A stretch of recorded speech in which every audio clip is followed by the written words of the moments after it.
Welcome to Prabhava's kitchen. Friends, இன்றைக்கி evening ஸ்நாக்ஸுக்கு நல்ல கிறிஸ்பியான வெங்காய பக்கோடா செய்ய போகிறோம். இது செய்கிறதுக்கு ஒரு 4 பெரிய வெங்காயம் உரித்து வச்சுருக்கேன். இதை இந்த மாதிரி மெல்லிசாக சீவி எடுத்துக்கலாம்.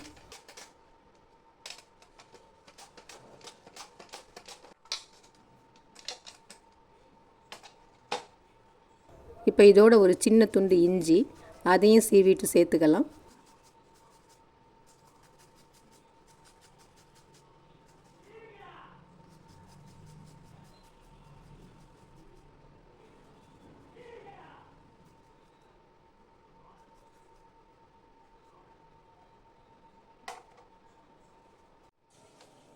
இப்போ இதை வேறு ஒரு பாத்திரத்துக்கு மாற்றிக்கலாம், மாவு பிசைகிறதுக்கு வசதியாக.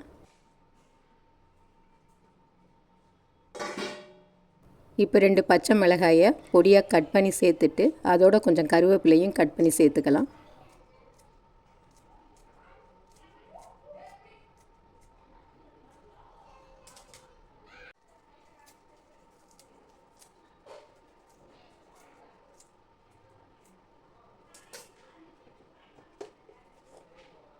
உப்பு தேவையான அளவு சேர்த்துக்கலாம். காரத்துக்கு மிளகாய் பொடி 1 டீஸ்பூன் அளவு சேர்த்துருக்கேன். அடுத்து பெருங்காய பொடி 1/2 டீஸ்பூன் அளவு சேர்த்து இது எல்லாத்தையும் நல்லா பெசரி விட்டுக்கலாம்.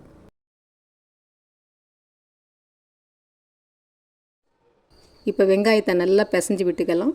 உப்பு காரம் எல்லாம் இந்த வெங்காயத்தில் சேர்கிற மாதிரி.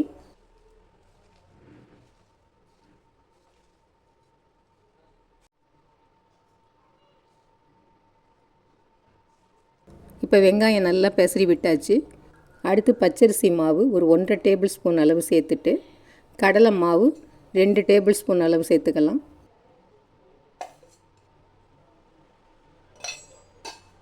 இப்போ இதை தண்ணி தெளிக்காமல் அப்படியே இந்த வெங்காயத்தோடு நல்லா பெசரி விட்டுக்கலாம்.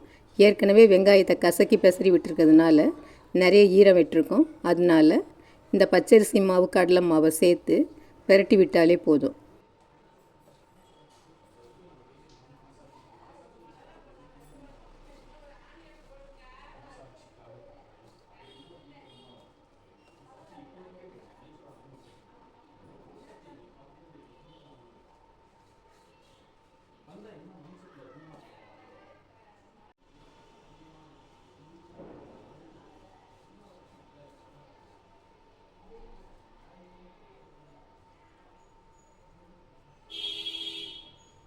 இப்போ மாவை வெங்காயத்தோடு நல்லா பெரட்டி விட்டாச்சு.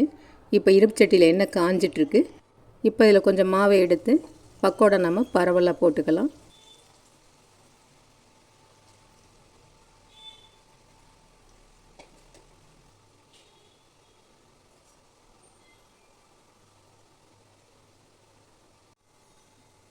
இது ஒரு பக்கம் வெந்துருச்சு. திருப்பி விட்டுட்டு இதை பெரட்டி விட்டு நல்ல முருகலாக ஆகிற வரைக்கும் வேக விட்டுக்கலாம்.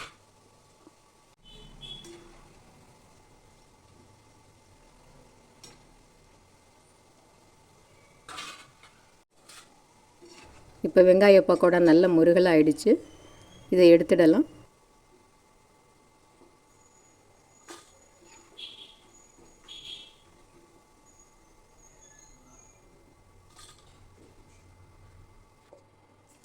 இதே மாதிரி மீதம் இருக்கிற மாவை இந்த மாதிரி பரவலாக தூவி பக்கோடா போட்டு எடுத்துக்கலாம்.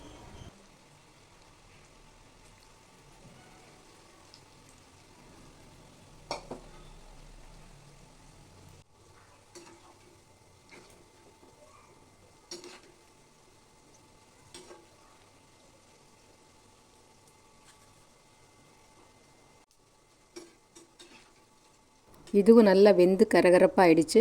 எடுத்துடலாம்.